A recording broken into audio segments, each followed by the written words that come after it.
Lei 26, primeira parte. Mantenha as mãos limpas. Você deve parecer um modelo de civilidade, suas mãos não se sujam com erro e atos desagradáveis. Mantenha essa aparência impecável fazendo os outros de joguete e bode expiatório para disfarçar a sua participação. Parte 1. Esconda os seus erros. Tenha um bode expiatório por perto para assumir a culpa.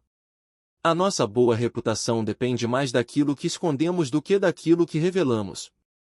Todos cometemos erros, mas quem é esperto consegue escondê-los e arranja alguém para acusar. É sempre conveniente ter um bode expiatório por perto nesses momentos. Erros ocasionais são inevitáveis, o mundo é imprevisível demais. As pessoas no poder, entretanto, não se destroem pelos erros cometidos, mas pela forma como lidam com eles. Como cirurgiões, precisam cortar fora o tumor rápida e irrevogavelmente. Desculpas são ferramentas cegas demais para esta delicada operação, os poderosos as evitam.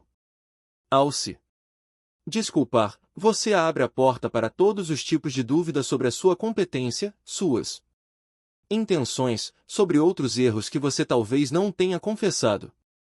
Desculpas não satisfazem a ninguém e um pedido de perdão deixa todo mundo constrangido. O erro não desaparece com uma desculpa, ele cresce e se inflama. Melhor cortar fora imediatamente, distrair as atenções de você, e focalizá-las sobre um bode expiatório conveniente antes que as pessoas tenham tempo de pensar na sua responsabilidade ou possível incompetência. O uso de bodes expiatórios é tão antigo quanto a própria civilização, e podemos encontrar exemplos em culturas do mundo inteiro.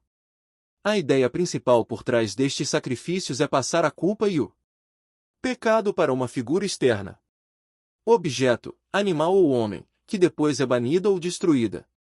Os hebreus costumavam pegar um bode vivo, daí o termo bode expiatório, sobre cuja cabeça o sacerdote colocava ambas as mãos enquanto confessava os pecados dos filhos de Israel.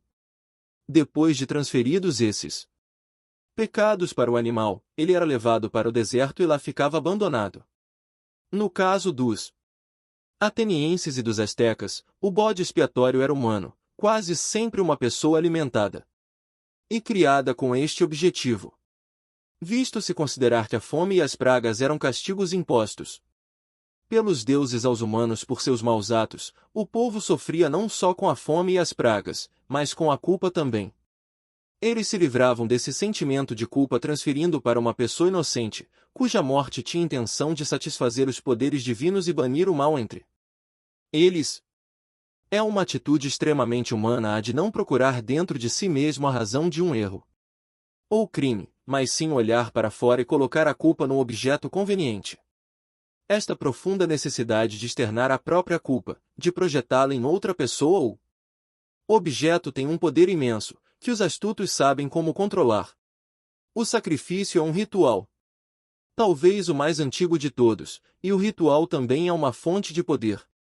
O sacrifício sangrento do bode expiatório parece uma relíquia bárbara do passado, mas a prática persiste até hoje, embora de forma indireta e simbólica, visto que o poder depende das aparências, e quem está no poder tem de parecer que não erra nunca. Os bodes expiatórios estão mais populares do que nunca. Que líder moderno assumiria a responsabilidade por seus erros? Ele procura outras pessoas para incriminar, um bode expiatório para sacrificar. Franklin D. Roosevelt tinha fama de homem honesto e justo ao longo de toda a sua carreira. Entretanto, ele enfrentou muitas situações em que ser um bom sujeito significaria um desastre político, mas ele não poderia ser visto como agente de um jogo sujo durante 20 anos. Portanto, seu secretário Louis Hall fez o papel de bode expiatório. Ele fazia os negócios nos bastidores, manipulava a imprensa, manobrava campanhas clandestinas. E sempre que se cometia um erro, ou vinha a público um truque sujo contradizendo a imagem cuidadosamente elaborada de Roosevelt, Hall servia de bode expiatório, e nunca se queixou disso. Além de convenientemente desviar a culpa, o bode expiatório serve de alerta aos outros. Em 1631 tramava-se para tirar do poder o cardeal francês, Richelieu, um complô conhecido como o Dia dos Trouxas. Quase conseguiram, visto que dele participavam os altos escalões do governo, inclusive a rainha-mãe. Mas com sorte seus próprios cúmplices, Richelieu sobreviveu. Um dos principais conspiradores era um homem chamado Marillac, o guardador dos selos. Richelieu não poderia mandar prendê-lo sem comprometer a rainha-mãe, tática que seria extremamente perigosa. Portanto, ele mirou o irmão de Marillac, um marechal do exército. Esse homem não tinha nada a ver com o complô. Richelieu, entretanto, temendo que houvesse ainda no ar outras conspirações, especialmente no exército, decidiu dar um exemplo. Forjou acusações sobre o irmão de Marillac, e ele foi julgado e executado.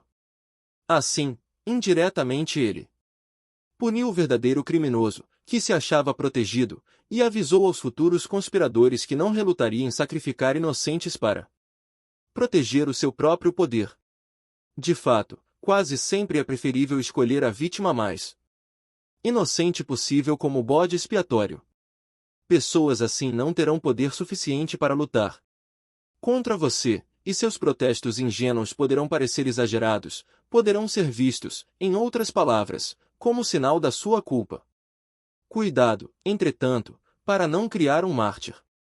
É importante que você continue sendo a vítima, o pobre líder traído pela incompetência dos que o cercam. Se o bode expiatório parecer fraco demais e o seu castigo muito cruel, o tiro pode sair pela culatra. Às vezes você deve encontrar um bode expiatório mais poderoso, que a longo prazo desperte menos simpatia. Seguindo esta tendência, a história tem demonstrado várias vezes que vale a pena usar um associado próximo como bode expiatório. Isto é conhecido como a queda do favorito. A maioria dos reis teve um favorito pessoal na corte, um homem a quem eles distinguiam dos outros, às vezes sem nenhum motivo aparente, e cobriam de favores e atenção.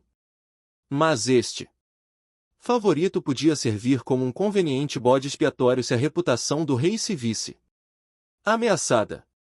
O público facilmente acreditaria na culpa do bode expiatório, porque o rei sacrificaria o seu favorito, se ele não fosse culpado? E os outros cortesãos, já ressentidos com o favorito, se alegrariam com a sua queda.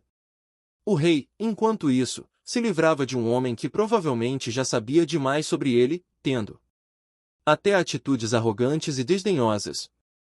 Escolher um associado próximo como bode expiatório tem o mesmo valor da queda do favorito. Você pode perder um amigo ou ajudante, mas a longo prazo é mais importante esconder seus erros do que confiar em alguém que um dia provavelmente vai se virar contra você. Além do mais, você sempre pode substituí-lo por outro favorito. Loucura não é cometer loucuras, e sim não conseguir escondê-las. Todos os homens erram, mas o sábio esconde os enganos que cometeu, enquanto o louco os torna públicos. A reputação depende mais do que se esconde do que daquilo que se mostra. Se você não pode ser bom, seja cuidadoso. Baltazar Gracian. De 1601 a 1658. Os atenienses mantinham regularmente uma quantidade de seres degradados e inúteis, e quando acontecia uma calamidade, tal como uma praga, enchente ou escassez de alimentos, estes bodes expiatórios eram levados, e depois sacrificados, aparentemente apedrejados do lado de fora da cidade. The Golden Bough, Sir James George Frazer de 1854 a 1941.